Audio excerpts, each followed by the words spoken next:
Fertilizar, Esteban, Gracias a Fernanda, a Fernando por la invitación para estar hoy aquí con ustedes. Es un placer compartir el escenario con Agustín y con Ricardo. Dijo cosas lindas sobre mí, pero nos conocimos porque yo supe del trabajo que él estaba haciendo en 2005. O sea que ustedes tienen la suerte de tener aquí a uno de los pioneros de investigación en agricultura de precisión. Ricardo estaba haciendo cosas, eso fue lo que yo escuché, algoritmos especializados en maíz, y yo estaba trabajando básicamente con trigo, pero los principales investigadores en Estados Unidos no habían llegado al punto en el que estaba Ricardo. Por eso es que es realmente un placer tenerlo en la comunidad de agricultura de precisión. En mi presentación hoy les voy a mostrar con respecto a las tendencias de adopción que se utilizan en los Estados Unidos. Les voy a contar un poco de la investigación que llevo haciendo varios años y algunas que estoy empezando a trabajar sobre las barreras de adopción, por qué estamos perdiendo algunas tecnologías en el campo. Muchas de las cosas están unidas a lo que comentó Agustín y que dijo Nacho ayer. Me parece que estamos todos trabajando en lo mismo, si bien venimos de distintos contextos, de distintos lugares donde nosotros estamos trabajando con agricultura de precisión. Primero, quiero contarles un poco cómo vemos la agricultura de precisión hoy en los Estados Unidos. Primero les voy a dar la misma definición que dio Ricardo. Cuando empezamos con la Asociación Internacional de Agricultura de Precisión y vimos que este tipo de agricultura crecía en el mundo, sentimos que necesitábamos una definición oficial. Entonces trabajamos con un grupo de gente que llegó a esta definición. Ricardo destacó que lo que estamos haciendo es una estrategia de manejo para abordar y manejar la variabilidad temporal y espacial. Pero hay una palabra que no aparece en la definición. La palabra es tecnología. Por eso la tecnología es una herramienta que utilizamos para lograr la filosofía o el abordaje filosófico de la agricultura de precisión. Hace poco trabajé durante 4 años en África, en distintos países, en distintos niveles de producción, con minifundistas, y hablamos sobre la agricultura de precisión en cuanto al manejo de la variabilidad. Había minifundistas que trabajaban media hectárea en África y él podía dibujar un mapa de rendimiento. Tenía pollos y entonces hablábamos cómo usar los desperdicios de los pollos y tenerlos cerca del lugar donde los criaba. Y decir, no, mejor es llevarlo al campo donde cultiva, y ahí mejoraba la productividad. Es decir, la agricultura de precisión es una filosofía que no depende del tamaño del campo. Se puede aplicar en muchos sistemas de producción. Les voy a mostrar varios de estos gráficos. Ricardo les mostró uno. Estos gráficos representan una encuesta sobre los proveedores de servicios de agricultura de precisión en el Medio Oeste, en el cinturón maicero de Estados Unidos. Esto tiene que ver con los proveedores de servicios de agricultura de precisión, aquellos dealers que tienen la maquinaria necesaria. Y lo que hemos logrado en los últimos 4 o 5 años, si ven la línea negra al principio, que es con maquinaria autoguiada, hemos podido nivelarnos al nivel de los vendedores. En Estados Unidos todo tiene que ver con negocios. Ya no hablamos de agricultura de precisión, hablamos de agricultura. He hablado con algunos amigos que no veía desde que volví a Estados Unidos y me dicen, ¿están haciendo agricultura de precisión? No, no me interesa. Pero y entonces ustedes se dan cuenta que lo que están haciendo, que no lo llaman agricultura de precisión, es una tecnología de precisión, y me dicen, bueno, sí, pero es lo que estoy usando. Es esa mentalidad que hemos logrado en los últimos 15 años. Hace 15 años nos interesaba y motivaba la tecnología. Pero ahora lo vemos en la maquinaria autoguiada, en telemetría, en el control de las pulverizadoras, en la gestión de flotas. En cuanto al guiado, a la dosificación de las bajadas, bueno, hemos logrado mucho. Estos son datos de productores. Es una encuesta que hace, no que hace Purdue, sino de Asociación de Productores. Son estimaciones de adopción de los productores en guiado automático.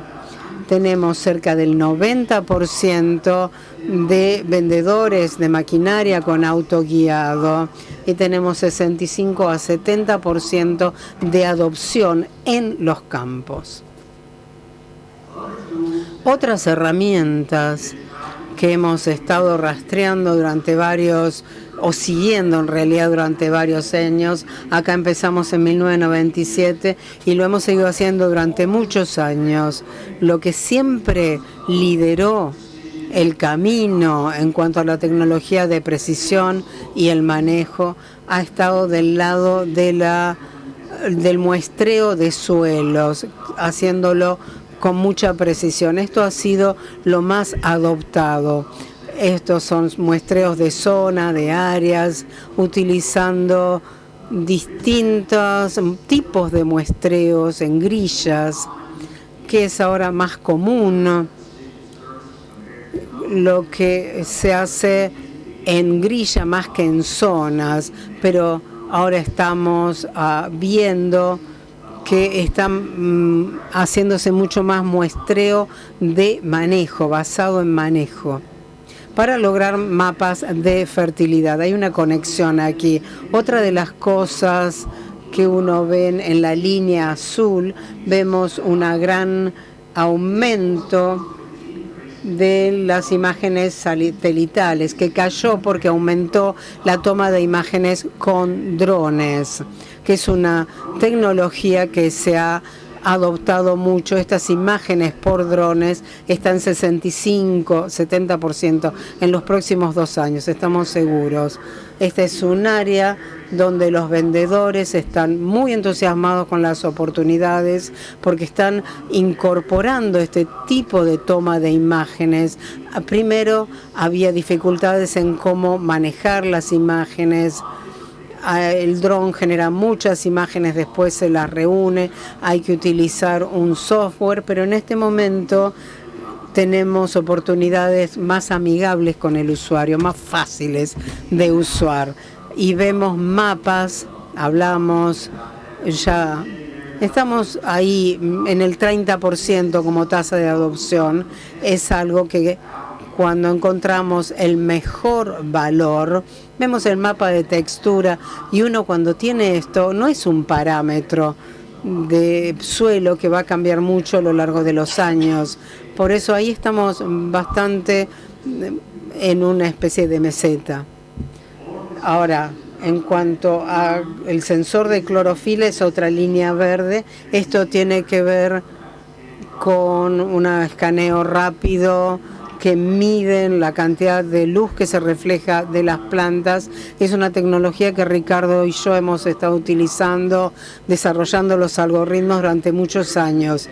Es una muy buena tecnología agronómica. Sabemos usarla, hemos hecho un buen trabajo, pero es algo que no sé por qué motivo ha sido adoptada muy ampliamente. Hay muchas teorías al respecto, pero a nivel de los vendedores siempre han sido muy optimistas. Todos los años cuando el productor ve proyecciones o anticipa el uso de ciertas tecnologías, todos los años cuando hablamos de un 10-12%, siempre pasa al 20-25%. Y acá vemos lo mismo.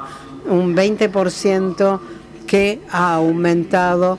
Los vendedores están diciendo que vamos a llegar al 30% en los próximos años. El optimismo es alto, pero no es algo que vemos mucho entusiasmo a nivel de usuario. Les mencioné que los suelos siempre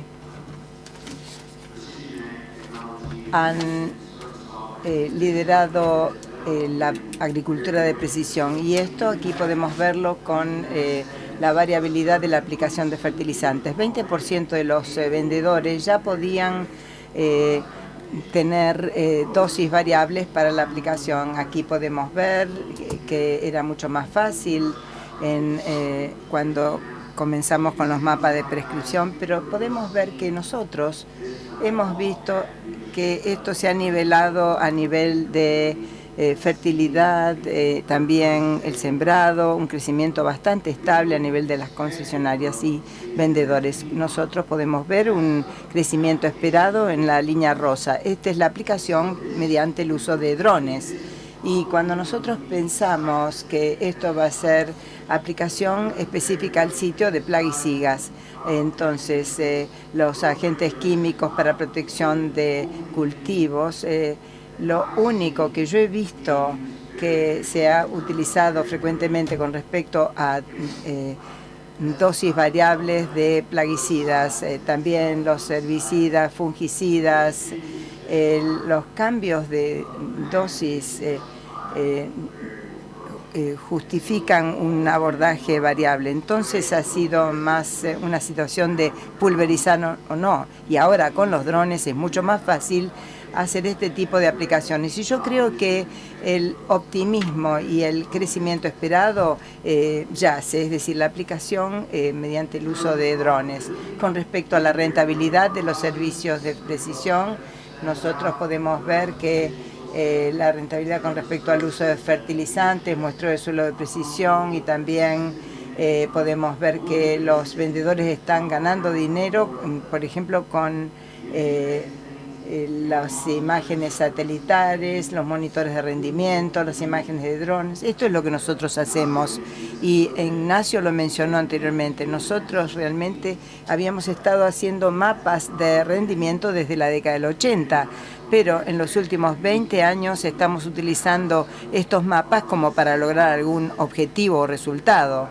Y muchas veces tenemos un monitoreo de rendimiento y lo observamos, y aunque digan que no hacen agricultura de precisión, esto no es correcto. Ellos realmente, muchos de los agricultores simplemente no están interesados en lo que pueden obtener con respecto a imágenes, y hasta que nosotros utilicemos estos datos y se conviertan en un servicio para tomar mejores decisiones de gestión, este tipo de información recolectada no era de utilidad.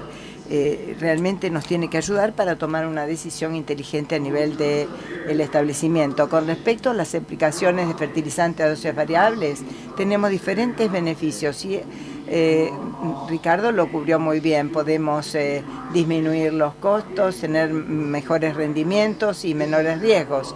Este es un ejemplo de una finca en donde yo había trabajado en el estado de Virginia, en la parte este de Estados Unidos. Aquí podemos ver 200 hectáreas, y teníamos 2 zonas para aplicación de fósforo variable. Y si nosotros hubiéramos aplicado la tasa o la dosis promedio, nosotros hubiéramos sido correctos en el 60% aplicando la dosis correcta. 20% hubiera estado fertilizado por debajo hasta un 17%, y 20% en un exceso hasta un 98%.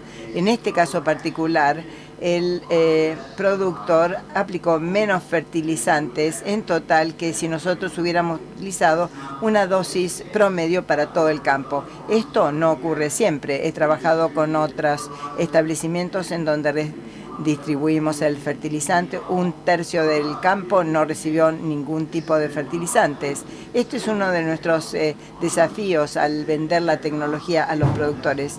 Si ellos, muchas veces es difícil justificar por qué yo pagué $2 de más por acre para el mismo fertilizante. Entonces, a menos que exista una estrategia para evaluar el retorno en la inversión con el mapa de rendimiento o algún tipo de registro con respecto al desempeño en ciertas áreas del campo, es muy difícil para los productores ver cuál es el verdadero valor. Y voy a hablar acerca de este tema dentro de un minuto. Debido a que nosotros hemos visto, este es el gráfico que mostró Ricardo, esto no es una adopción de los productores, es la estimación de los vendedores del área de mercado en donde utilizan cierta tecnología. Entonces, tenemos más o menos un 50%. ¿Qué podemos decir acerca del 43% del área incluida en la encuesta? Y estos son la adopción por parte de los productores, entre los productores que están utilizando estos servicios. Están utilizando a los proveedores de servicios y a los consultores. Hemos visto una caída, como pueden observar. Realmente no me pone muy alegre respecto a este cambio en un año de la encuesta. No siempre están los mismos concesionarios o vendedores que participan en las encuestas. Entonces, a mí no me resulta sorpresa esto. Yo quiero esperar y ver si esta curva permanece así o si va a variar. Hay ciertas fluctuaciones, pero esto es real. Aquí lo hemos visto durante muchos años corridos. Estamos perdiendo aplicaciones a dosis variables en acres. Si nosotros vemos algunos del número de productores en los Estados Unidos, nuevamente el 43% es específico a esta población, pero si nosotros lo vemos a nivel nacional, por cultivo, 35% en algunos cultivos, en maíz, soya, trigo y algodón en otras, es más o menos el 22% la tasa de adopción. Entonces, realmente no es todo lo que nosotros pensamos que los productores están utilizando las dosis variables. Y esto realmente tiene sentido para mí, pero en realidad no está funcionando muy bien. Bueno, yo estoy hablando de desventajas, pero creo que un mejor término sería una barrera que existe. Yo no creo que sean verdaderas desventajas, sino son obstáculos para la adopción a dosis variables. Y es difícil, como dijera anteriormente, calcular el retorno de la inversión, a menos que tengamos un sistema de manejo especial que ya se esté utilizando en el establecimiento. Nosotros tenemos productores que tienen mapas de prescripción, mapas de rentabilidad, y en este nivel de gestión de establecimiento, por supuesto que podemos darle un valor en la inversión a dosis variables, pero en general los productores no llevan registros a este nivel, no lo han hecho, pero la variabilidad temporal realmente en 8 años nosotros tenemos que sentirnos cómodos con las zonas de producción en ciertas partes de los Estados Unidos. Entonces, hay el retorno de la inversión es muy importante. Con ciertos nutrientes, por ejemplo, nitrógeno, potasio y fósforo, no vemos mucha variabilidad, pero con respecto al costo de los fertilizantes, vemos que lo que los productores piensan acerca de las dosis variables es que van a eliminar la variabilidad.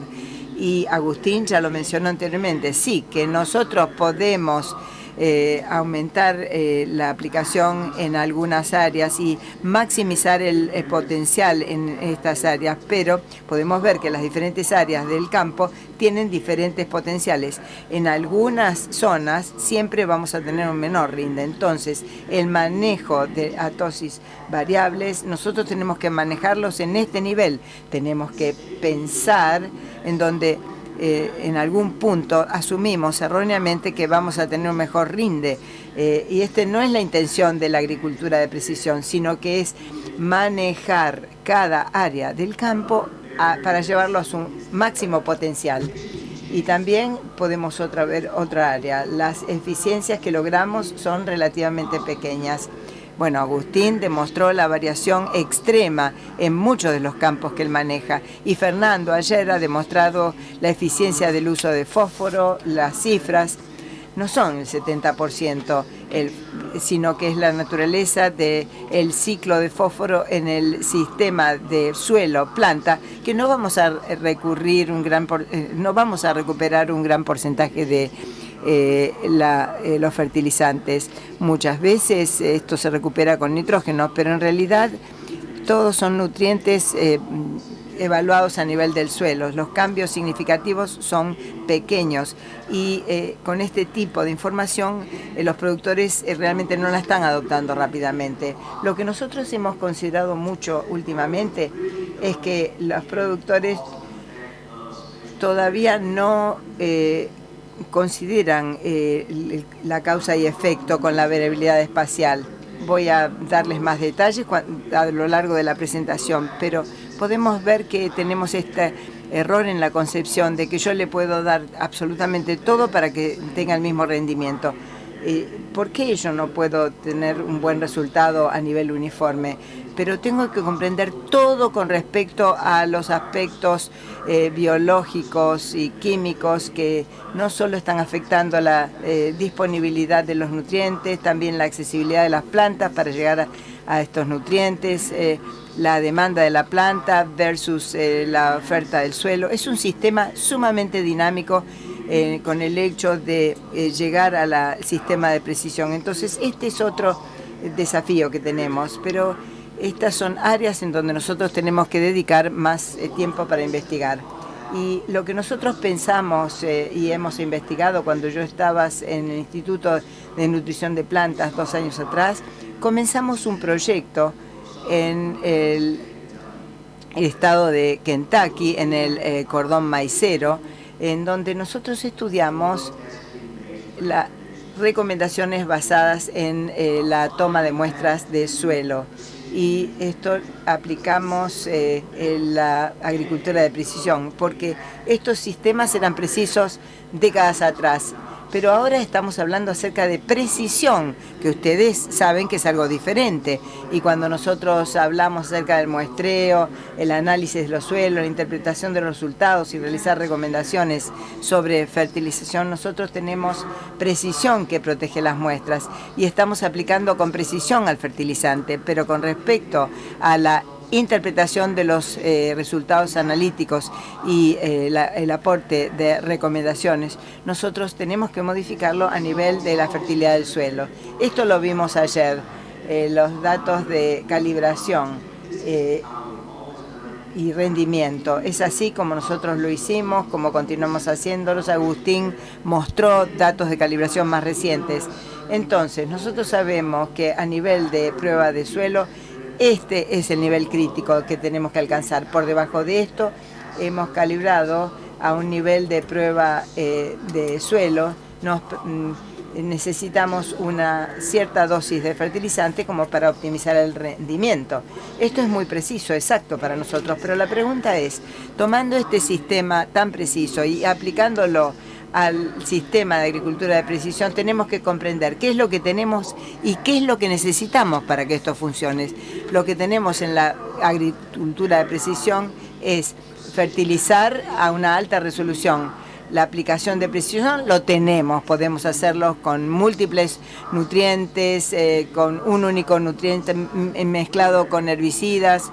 Ya estamos allí desde el punto de vista tecnológico, pero lo que no tenemos es la capacidad de crear mapas de aplicación con la misma resolución que nosotros podríamos aplicar los nutrientes. Podemos utilizar una grilla y bueno, más o menos tenemos 1 hectárea, entonces tenemos una medición, una métrica en este punto y tenemos que hacer la interpretación entre estos puntos. Agustín nos mostró mapas que tiene campos en donde son homogéneos, todos los puntos tenían el mismo color, así que tenemos confianza de que el espacio entre medio de estos puntos van a estar dentro del mismo rango. Especialmente hay otros campos, como el de Salta, creo que mostraste, que es muy variable y es allí en donde tenemos muchas dificultades en los Estados Unidos. Tenemos mucha variabilidad espacial en los campos con labranza cero y cultivados. Tenemos que mapear a la mayor resolución, pero hay costos que tienen que ver con estos mapas de fertilidad de alta resolución. Además, no estamos calibrando para hacer una recomendación a alta resolución tampoco. Entonces debemos preguntarnos, ¿debemos hacerlos? Si vamos a hacer agricultura de precisión, tenemos que repensar nuestro abordaje a la calibración tradicional. Ahí volvemos a las necesidades. Tenemos que pensar más en cuanto a la necesidad de nutrientes. No podemos hacer muestras cada 1000 metros cuadrados. Eso es restrictivo. ¿Qué podemos hacer? Que si utilizamos mapas de rendimiento en cuanto a la remoción de nutrientes para ver cuál es la necesidad. Es un enfoque diferente. También tenemos que empezar a interpretar los resultados del análisis de suelo dentro de esta idea, de este sistema de aplicación de precisión, y a partir de eso hacer recomendaciones desarrolladas a una resolución mucho más alta. Hay que ser mucho más preciso que exacto. Empezamos este proyecto entonces en Kentucky, es parte de nuestro programa de fellowship, y cuando hacemos la muestra de un campo, esto lo hicimos durante varios años, 1 hectárea, esa fue la base, y también a 0,04 hectárea. Es el mismo campo. Esta es la diferencia en los distintos tamaños de grilla. Ven que los colores cambian. Cuanto más puntos tengamos, cuanto más nos acerquemos a la interpretación en una parte determinada del campo, esto es un tema para nosotros. Fuimos un paso más allá y establecimos en estos 4 años de estudios más de 4000 bloques. Perdón, no entendí el número, la cantidad de bloques que utilizaron para hacer el estudio, para definir la variabilidad en cuanto al suministro de nutrientes. Hacemos también o cometemos un error, porque como dijo Agustín, el potencial de rendimiento y la respuesta a fertilante son 2 variables independientes. En algunos años puede haber mucha lluvia con poco nitrógeno y a veces hace falta mucho nitrógeno porque hay poca lluvia. Esto se multiplica por 3 o por 4 en un campo en un año. Por eso tenemos que hacernos esta pregunta: ¿qué pasa con el fósforo? Y lo que encontramos fue, cuando tiramos la moneda, trabajamos en esta resolución entre estos puntos, si una planta a alta resolución responde o no, y teníamos 3 metros por 20 metros, 60 metros cuadrados. Y sabemos que tiene que responder de acuerdo al test de suelo, pero no lo hace, no es 50-50. Vemos que la variabilidad, el rango de variabilidad aumenta cuando nos acercamos a lo que a nosotros nos parece mayor respuesta. Ahí tiene que ver la calibración. Tenemos que ver, recordamos en la calibración tradicional, en esas curvas íbamos de 30 a 40% de rendimiento variable a 0 hasta un punto crítico que se aplanaba. Esto pasaba, pero no hay relación en esta alta resolución. Por eso mucha gente respondió con mucha fuerza a estos datos, cuestionando, bueno, ¿para qué nos molestamos en hacer muestras de suelo? Porque si lo hacemos con nuestro enfoque tradicional es exacto, pero estamos tratando de tener un sistema diseñado para eso y no está funcionando. Tenemos que pensar, debe haber algo más, algo que tenemos que agregar a nuestro proceso de toma de decisiones. Esto muestra la variación de rendimiento relativo. Somos muy buenos en saber dónde no hace falta fertilizante. donde hay cada vez más demanda de acuerdo al suministro, bueno, la tasa de respuesta aumenta.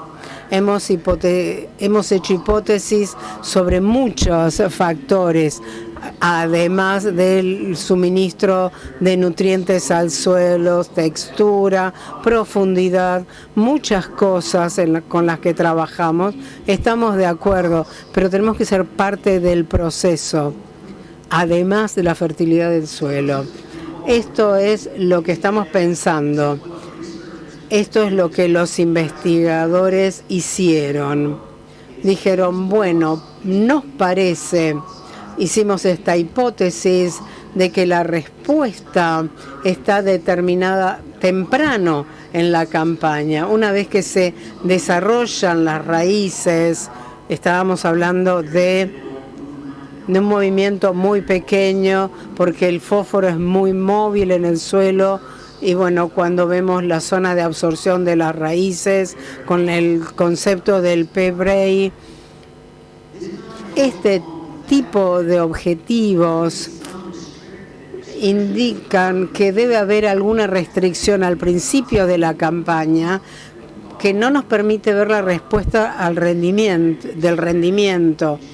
Hay cuestiones restrictivas en el suelo que tenemos que abordar y trabajar para ajustar nuestras dosis de fertilizantes. Un poco de resumen. Para nosotros sabemos que una grilla de 1 hectárea pierde parte de la variabilidad, pero en cuanto al determinar las zonas de manejo funciona muy bien. Entonces, bueno, ¿qué es lo que necesitamos? ¿Qué le estamos pidiendo al muestreo? Si estamos pidiendo esto, 1 hectárea es suficiente. Si estamos tratando de ser lo más exactos que podemos, bueno, en ese caso tenemos que ir a 1/10 de hectárea. La correlación o la calibración de análisis de suelo no la tenemos para las grillas interpoladas. Tenemos que ser precisos si queremos serlos. Este es el objeto del manejo. Ahí tenemos que repensar cómo utilizar la información que proviene del suelo. Hay otras variables que tenemos que considerar: textura, pendiente, profundidad. Agustín mencionó que tenemos que pensar en una multicapa. Tenemos la capacidad de hacerlo.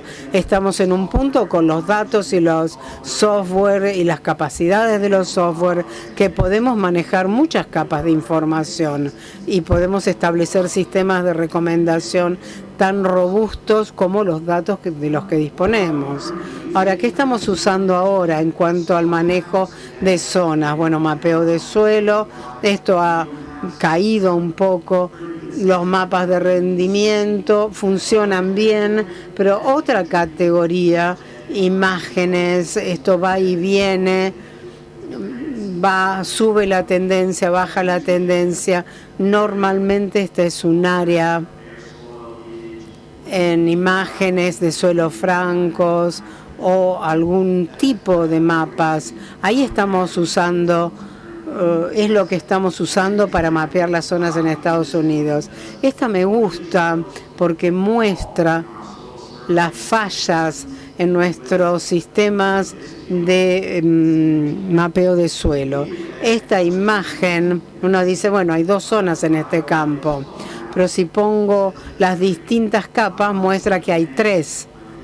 Entonces tengo que manejar 3 capas, 3 zonas diferentes.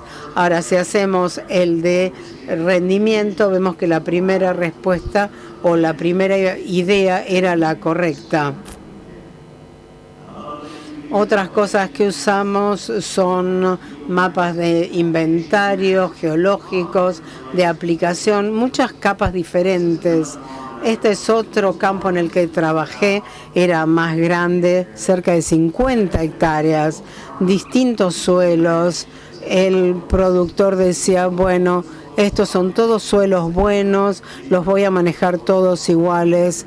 Ahora estos no son buenos, los voy a manejar distinto. Empezamos a ver, había muchos antecedentes, una larga antecedentes de mapas de suelo. Esto era una rotación soja, maíz cada 2 años, se aplicaba P-Bray basado en mapas de fertilidad y empezamos a ver y pudimos identificar áreas en ese campo que consistentemente estaban por debajo del 80% del promedio y otras que estaban 120% por encima del promedio del campo. Bueno, estas áreas entonces siempre son buenas, no importa el cultivo ni el año, mientras que estas otras son de baja productividad, estuvieron fertilizando de acuerdo a la recomendación. Ese no era el problema, había algo más. Y dijo, bueno, entiendo la producción, vamos con eso. Y creamos estas zonas de producción multianuales y empezó a producir de acuerdo a la historia de la productividad. Hicimos este mapa de extracción variable de nutrientes porque ahí hay mapas de alta resolución para poder calcular la remoción o la extracción de estos nutrientes. Ahí usaba esto para hacer la reposición. Es más que nada un sistema de reposición. El mapa de suelo en realidad no le estaba dando información buena, no era el mismo retorno de la inversión en la que entendía de los mapas de producción que de los mapas de rendimiento. El análisis sobre todo este campo fue un productor que se manejaba mucho a partir de los datos. Tiene ciertos estudios científicos y además es un muy buen productor. Los datos que vemos nos entusiasma muchísimo a nivel superficie por los servicios de datos, los consultores, los proveedores hacían todo este análisis de datos y en realidad no servía el servicio como se esperaba. En definitiva, el productor no tenía ganas de pagar por esto. Vimos que el 40% usaba decisiones basadas en los datos dentro del campo, pero había algunas empresas que tomaban todos los datos de su base de clientes y no se veía mucho pooling entre proveedores de servicios por temas de propiedad de los datos, privacidad, etcétera. Ahora, muchos de estos datos se usaban para tomar decisiones y esto nos lleva a otra cosa que hemos estado siguiendo, otros comentarios que hice. ¿Qué datos necesitamos? Y hemos encontrado, acá volvemos a la hipótesis de ese estudio de fósforo, tiene que haber algo que limita la respuesta, el uso del fertilizante aplicado.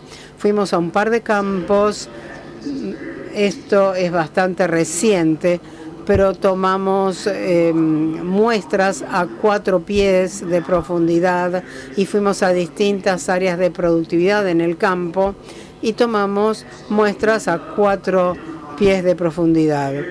Y encontramos varias capas limitantes. Para hacer una capa limitante tiene que ser al menos de 25 centímetros de espesor, si no las raíces la atraviesan. Vemos un contenido mayor de 35% de arcilla, esto sería una limitante, la estructura del suelo. Ven que a la derecha es diferente, que tenemos al de izquierda, que ahí está la capa compactada, eso es limitante. Bueno, vimos suelos más profundos, vimos la correlación, vimos la compactación, lo vemos a la derecha, a la izquierda vemos consumo. Esta es una acumulación de manganeso, un suelo con una cantidad de sales, distintas condiciones, encharcado también, que impide la capacidad de la planta de extraer nutrientes. Y los datos nos muestran que tenemos una relación lineal entre la profundidad de esa capa limitante, la que sea, y la producción. Acá hay dos campos diferentes. Lo interesante es que se ve la diferencia en la pendiente.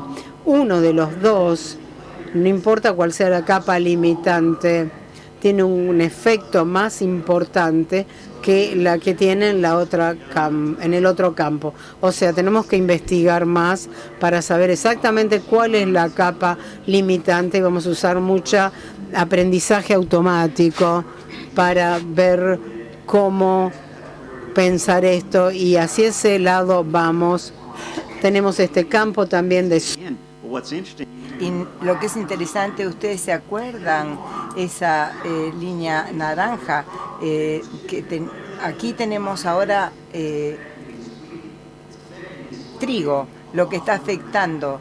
Al trigo está afectando a la soja mucho más importantemente. Entonces, este es un área que estamos investigando. Nosotros hemos tomado muestras en un campo, hemos tomado 96 muestras en 2,5 hectáreas, o sea que tenemos una altísima resolución para ver estas capas limitantes y cómo están cambiando espacialmente a nivel de los estudios. Entonces, en realidad, nosotros solamente tenemos la identificación de algunas de las capas limitantes y vamos a utilizar estos datos como para tomar mejores decisiones con respecto a la aplicación de fertilizantes. Quiero mostrarles lo que hablábamos anteriormente, el futuro de la agricultura de precisión, la detección de malezas, los insumos aplicados con drones, este tipo de tecnología que está surgiendo, el uso de la robótica para muestreos de suelo y para monitoreo de suelos. Estamos en etapas experimentales. Ignacio habló acerca del futuro del manejo preciso de nutrientes. Este es un área en donde el 45% de los vendedores encuestados pensaron que esto nos va a ayudar a tomar mejores recomendaciones. Esto es algo que nosotros podemos aportar conocimiento a nivel global como para que se puedan realizar recomendaciones específicas a cada sitio con la habilidad de mejorar a medida que progresamos. Ahora, lo último que quiero mencionarles a ustedes es que la Conferencia Internacional de Agricultura de Precisión se va a llevar a cabo en julio de 2026 en Porto Alegre, Brasil. Esto realmente es la primera vez que se va a realizar este congreso desde que comenzó en 1996 en otro país fuera de los Estados Unidos. Es decir, nosotros tenemos que llevar a este congreso fuera de los Estados Unidos porque hay muchas buenas investigaciones que se llevan a cabo en otras partes del mundo. Muchas veces no asisten a nuestros congresos en Estados Unidos debido a la barrera idiomática. Aquí en esta versión con la Asociación Brasilera de Agricultura de Precisión vamos a tener interpretación simultánea en inglés, portugués y español, y también vamos a aceptar los resúmenes en estos 3 idiomas. Las sesiones van a ser interpretadas a estos 3 idiomas. Las sesiones se van a dividir en grupos pequeños en cada idioma y también vamos a invitarlos en el otoño a que presenten estas publicaciones y presentaciones. Fernando tiene más información. Aquí tenemos el sitio web, así que los invito a que lo visiten a este sitio web y manténganse actualizados. Realmente estamos muy entusiasmados. Nosotros realmente realizamos congresos muy académicos en la ISPAG. Está orientada al productor, así que realmente nos entusiasma unir la ciencia y la práctica como para poder de esta manera poder organizar sesiones excelentes en este congreso. Espero verlos. Es realmente un resultado fantástico para la conferencia de fertilidad de suelos. Espero verlos el próximo julio, en 2026, en Porto Alegre, Brasil. Muchas gracias. Esto concluye mi presentación. Espero verlos posteriormente en estas sesiones individuales.